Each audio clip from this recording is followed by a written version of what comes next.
Okay, the last talk of this session is from Freund from Elbit, and the title of the talk is How Can Deep Video Super Resolution Help to Protect Aircraft from Missile Launches?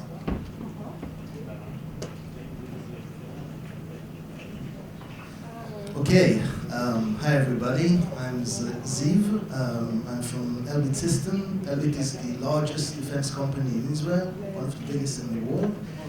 And it has many divisions, each one operates a different company, and I'm from the EW and SIGINT division. And today I will present one of the projects in my group that is designed to help our missile warning systems to be better, to help us to protect aircrafts from missile launches in better performance. So I hope you hear me. If there's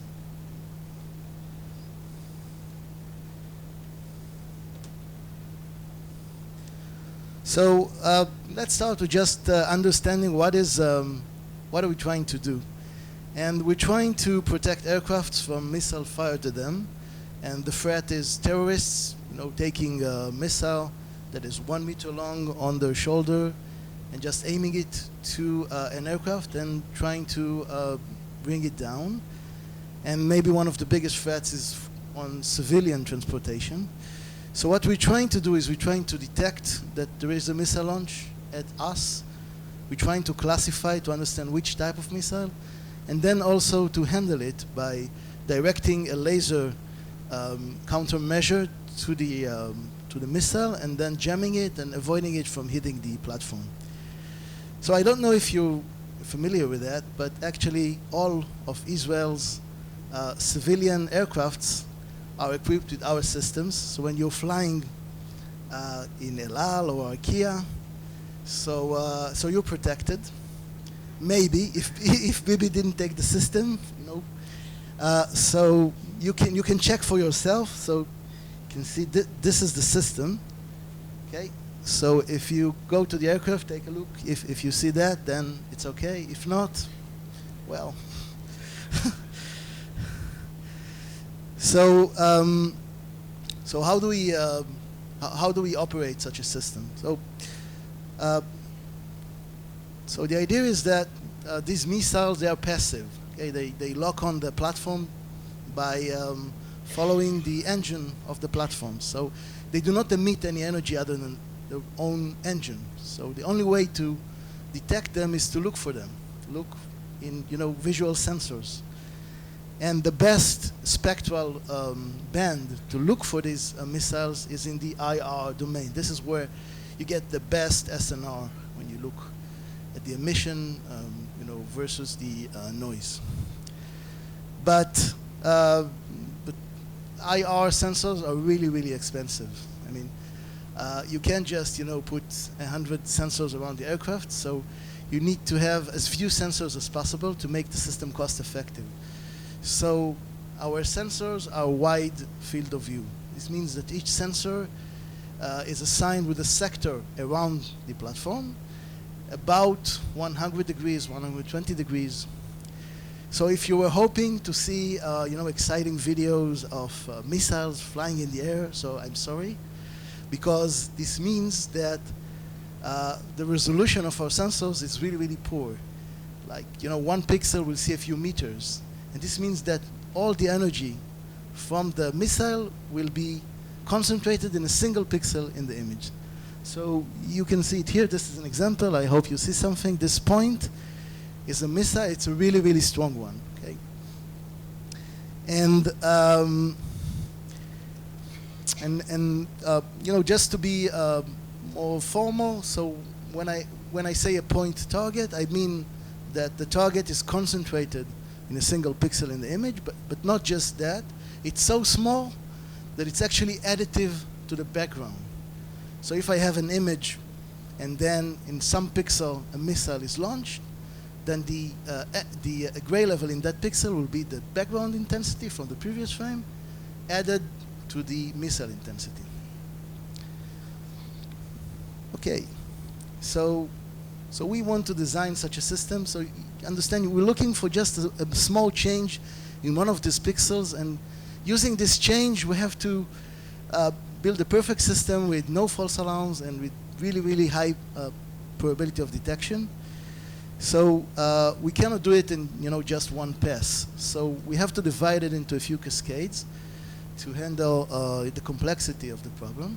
And the first step is we have a really fast and smart detector that looks at the pixel, all the pixels in the image. We have to look in all of them since it's a point target, and tries to give some kind of measure to the likelihood that this pixel had some change in it. So the change means that something changed. Maybe it's a missile. And then we look for time consistency, that the change is consistent over time. And finally, we need to classify it. We say that this is really what we're looking for, because the change, can be a fire, somebody, fired in the gun in somewhere, or a car driving, or another aircraft, or a sun reflection. So the change can result in many reasons, and we have really strong classifiers, machine learning classifiers, that are taking into account all the data that we have on the world and on missiles. But that's not what I want to talk about today. I want to focus on the change detection. So how to do that? So we want to detect a single pixel in an image, and we want to do it really with high performance and fast. So, whoops. So the naive approach. So first of all, we have a video, okay? A video stream of images, and we have a new image, and we want to give a score for each pixel that measures the likelihood of a change in that pixel. So we want to have a high score if we think it was a change, and a low score if we're certain that this pixel belongs to the background. So this is the goal. And we have another something that can help us. We can assume that if we go, long before the current frame in time, we can be sure that there was no missile. How? Well, we're still here, okay? So there is some K that we can use, a long one, but okay. We can use these frames as reference frames to test whether we have a threat, a change in our current frame. So this is the data that we have. So a naive approach would be to take the previous frames, and of course the aircraft is moving, so we cannot just compare these frames to the current frame. So we can do registration. So I don't know if you noticed, but all of these are different, and we align each of these previous frames to the current frame. So in this example, we have 3 frames, so we align them to the current frame, and then all of them are matching the current frame, so we can like average them maybe to get a better estimation, to reduce the noise of the estimation, and then we can simply subtract them from the current frame, and hopefully, if we've done a perfect job, we'll have a green image. Everything is 0 except for sensor noise, random noise, and our target will be red, very noticeable. So, and then we can apply some kind of detection algorithm that uses, well, whatever information that we want. So just to clarify it a little bit more, what do I mean by registration? So the registration is a mapping. So it tells me for each pixel in the current image, okay, where is it mapped in previous images?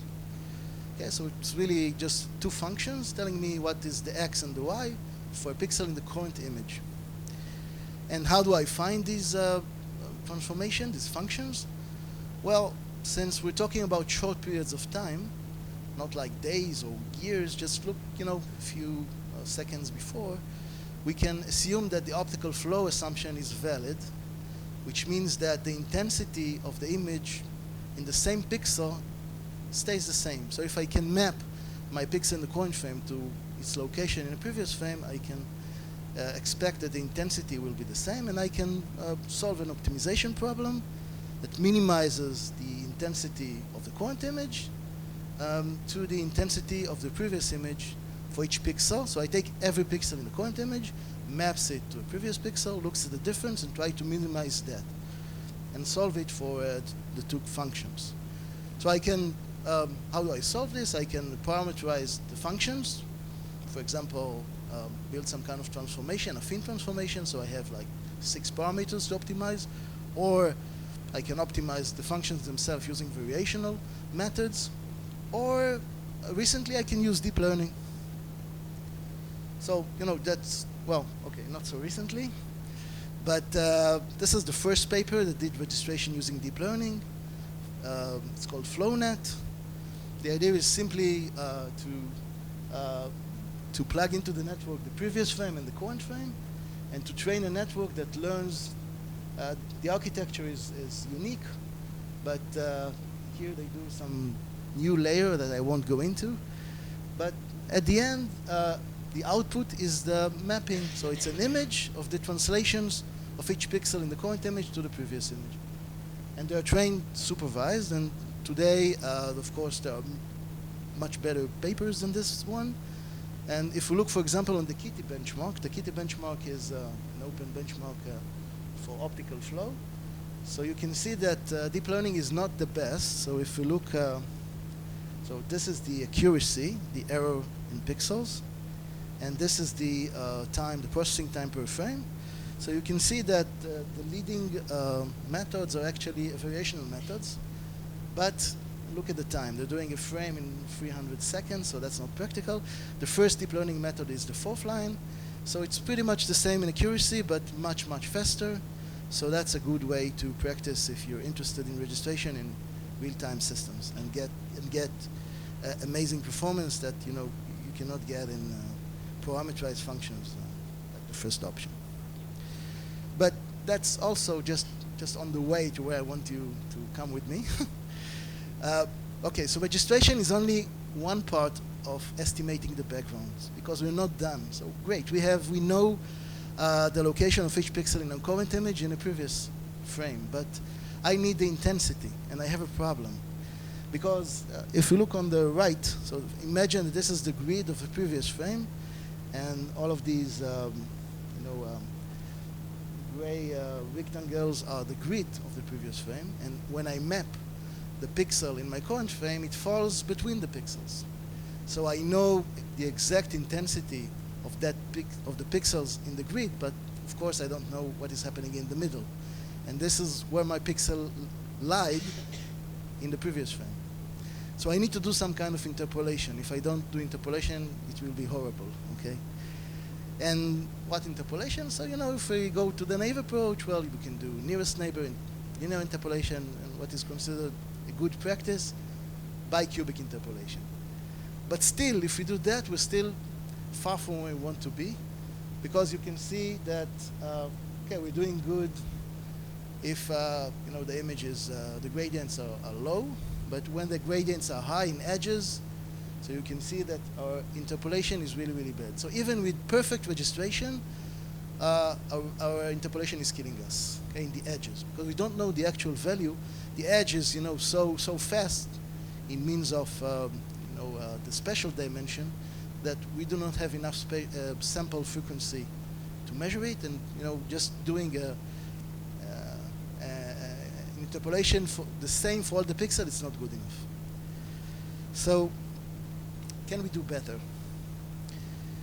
So now let's talk, it seems like irrelevant subject, but about super resolution. So what is super resolution? Super resolution is trying to increase the resolution of the image. So, probably all of you are familiar with that. Here is an example. So you can see text. We're magnifying it by 3. So which one is the bicubic, and which one is who thinks that the bicubic is the red one? And who thinks that the bicubic is the blue one? Okay, not much participation, but okay. So I hope that you can see even in this that the blue one is much, much clearer than the red one. And if you were here, you would definitely be convinced this is much, much better. And this is an algorithm that was published 10 years ago by the group of Michal Irani. So no deep learning. It's really, really good, but it's really, really slow. So, so what are the options? How can we use super resolution? What more information can we have? So the first approach is the single image super resolution. And the idea is that we can build a data set of low resolution images and high resolution images. Okay? Because what we're trying to do is we're trying to sample the value in the, in points, in grid points that we don't have. So maybe we can learn mapping from low resolution to high resolution if we have enough examples. And the idea is that the bicubic interpolation is really good, but it's trying to interpolate for all of the patches, regardless of how the patch looks, right? If it's an edge like this, an edge like this, doesn't matter. Do the same interpolation. And it makes sense that if your edge looks differently, that you need a different type of interpolation. And there were many, many works on this. And if you have deep learning, you can learn these this transformation, right, from low resolution to high resolution, given many examples. And the examples can come from an external data set. Just you saw many, many examples of images that are different from your image. And it can also come from your image. You can sample from your image other patches. So this is the single image super resolution, but what I want to speak about is the video super resolution. And the additional information comes from the time. So we have a pixel, but we measure that same pixel in different location in previous frames, right? So maybe we can do something more better than just bicubic interpolation. And I can tell you the deep learning is state of the art in both of these methods, both of these problems. So now let's relate it to our problem. So what I'm trying to convince you now is that the problem I've shown you before, our problem, to estimate the background of a pixel based on previous frame, is exactly video super resolution, but with magnification factor of 1. So unlike the super resolution who are interested in magnifying the image, we don't care about magnifying. We can stay in the same resolution, but we want to have a really accurate estimation of the current pixel based on the previous frames. Really, really accurate. We're interested. We don't care how it looks. We care about the value. We want the value to be as close to the real value. So if we put it into a block diagram, so we have these previous frames that do not contain the target. So we're doing registration to the current frame. We have a registration. And now, once we have the registration mapping, so let's consider a pixel in the current frame. And we can take all the adjacent pixels from previous frames. Since we have the registration, we can just write them on their location, the intensity values, in the location on the current image. And now we can do a better interpolation, because we don't have just one value. We have many values. So we can do a better interpolation than just using a single number. So this is the idea. So how to do it in deep learning. So the first paper, well, it did something. Okay, let's see what it did. So it says, okay, take the image, upsample it. First of all, upsample it. So this means how to upsample bicubic interpolation. That's the best thing. Just upsample it using bicubic interpolation. And then on a different algorithm, your favorite, estimate the flow. And now that you have the flow, okay, do another interpolation, warp it, so now all the images are aligned, and you can combine these two interpolations into one. And now, basically, we're back to the naive approach, okay, that we did before. Before, we averaged them. Now, let's not average. Let's plug it into a neural network that will learn the errors of the bicubic interpolation. So what the network will learn is what is bicubic doing wrong for each patch, what we want. We want an interpolation that is matched for how the patch looks like. So the network can learn not the interpolation, but how to fix the bicubic interpolation. So we have many examples, right? We can take just patches from the past.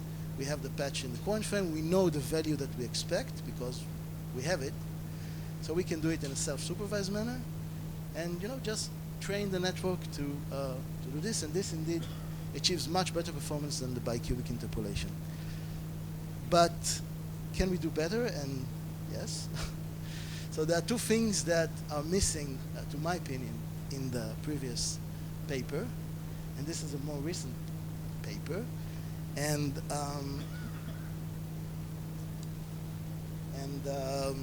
what is missing? So first of all, why to do the flow separately? Okay, why not do an end-to-end learning? I mean, I just show you that we can do a very good job in optical flow using deep neural nets. So why not, use neural nets and not just and train everything all together? So that's the first change. So if this is the previous frame, this is the current frame. So FlowNet, remember FlowNet? So let's just use FlowNet.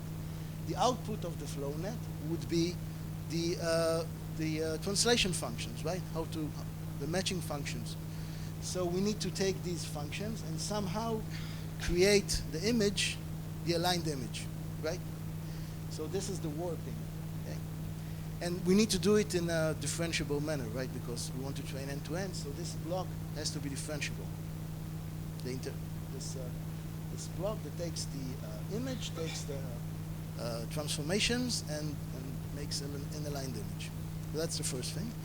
The second thing is that, when we're doing bicubic interpolation, and this is what we send into the network, then we're losing a lot of information. We're losing the information of the translation. So we're doing the same for all the translations, but maybe we need to do something for each different translation. Maybe if it was a small translation, then we need a different correction than large translations.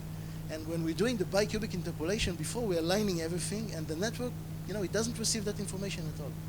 So we want to fix that. So how to fix that? And this actually fixes both things. So what we're doing is we're building, the mapping is actually taking the low resolution image that we have, build an abstract high resolution image, and then plug the value of the low resolution pixel into the right place according to the translation in the high resolution image. So the image would be sparse, would be mostly zeros, and only some pixels would have the low resolution values, so that would indicate to the network the translation. Okay, so the location of the low resolution value will be different according to the translation. And now we can trade it end to end. So we did that with a few other tricks of our own. And what you see here is an example of the performance change. So what you see here is, this is the video that our sensors are receiving. And these blue circles, they indicate simulated targets that we added. So you can see them in this image, even if I give you the best screens, the best analytical tools, simply because in a single image, the target is invisible because the intensity of the target is less than the gradient of the image. Okay, so you cannot see it. It's in the noise of this image. But if you do the process, the naive approach, then you can start seeing the targets.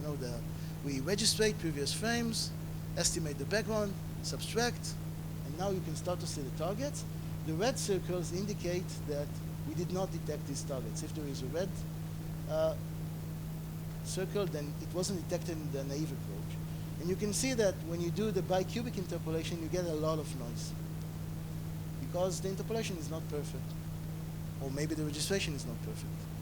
And when you do the process I described, so you see the obvious results. So this is a major improvement in performance, and this is funny because I'm many years in Elbit, and I spent like many years of my life to solve this problem using regular techniques, shallow techniques of super resolution. It was very, very difficult. And then we did this in like 1 year, so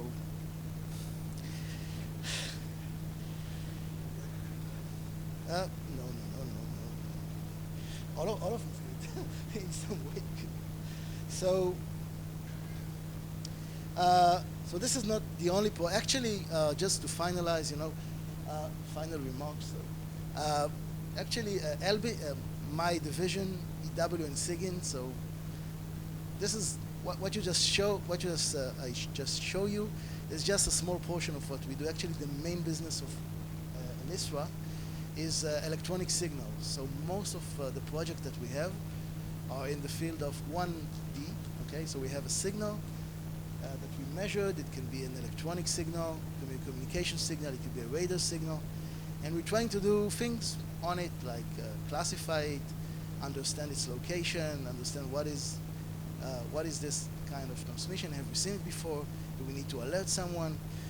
And we're using deep learning intensively in these areas. Now, unlike the work that I've just shown you, where we have like tons of papers, there are no papers on the other subject. So, you know, we're paving our own road, so it's like we have to do it on our own. So it's more difficult, but also more exciting. That's it. That's about it. So thank you.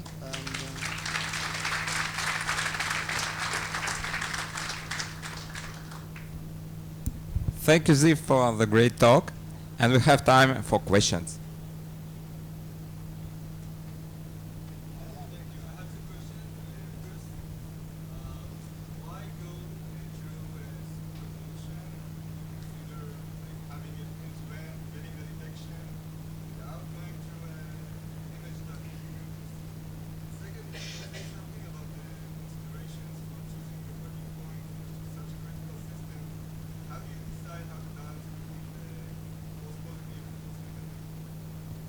Okay, so the first question was why super resolution? Why not train end to end, right? So the reason is that the last phase is the classification phase. This is where we rely heavily on our data, on missiles, and we don't really rely that well on this data in order to train something that we're not sure about our models. So we cannot train end to end. We've done that once before deep learning. It didn't work so well. So we just, since we're not sure of our missile side of the data, we cannot do that. And the second question? Oh, yeah, okay. So basically, well, we have tons of data and we have simulation. So we can build as large data set as we want. So we can train and then test select the point. We do that together with the client, so he can say, okay, I want more PD, less FAR. But mostly what is, in most of our systems, actually what is, not in the civilian case, but in the military case, what the pilot cares about is false alarms. So he doesn't care about PD because, he's a strong pilot. He'll manage, but he hates false alarms. So we have to be false alarm oriented, to select the point, and we have a lot of data for that. And the PD, we just evaluate whatever comes out. So we tell him, hopefully we're right.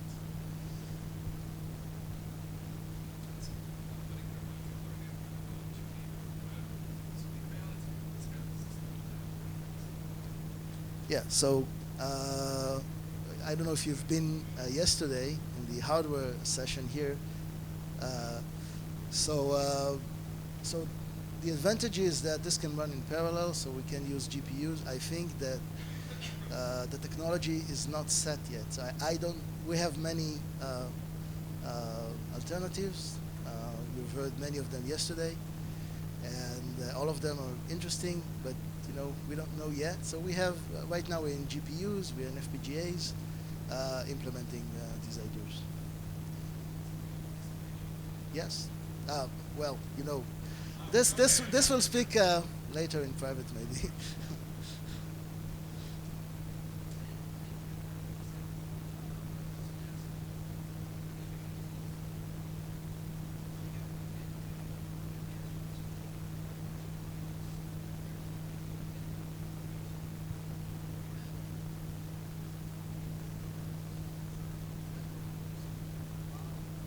We have to use it on-prem because our data is classified, so yeah, we just buy them.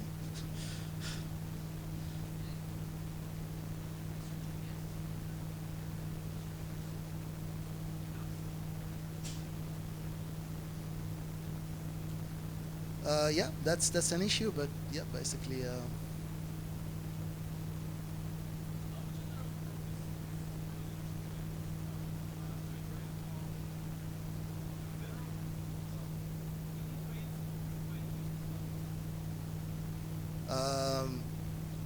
we tried all of them.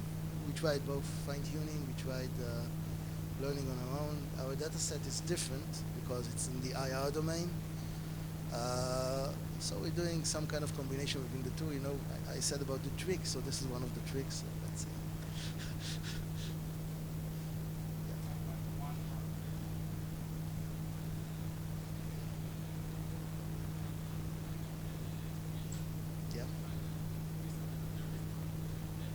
Yeah, but remember what I said earlier. So that's it. That's it. It's if I want to do stereo, for example, it's not an option because it's expensive. It's not cost effective. Nobody will put an extra camera for that.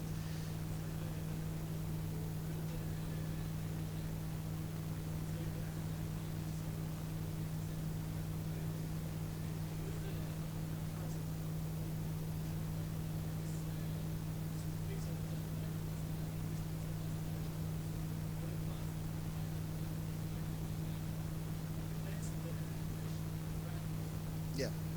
So you're speaking about using that for classification. For? Yeah. Okay. So yeah, I didn't go into that in detail, but yes. Yeah. No. It's just a different topic. We're interested in change detection. So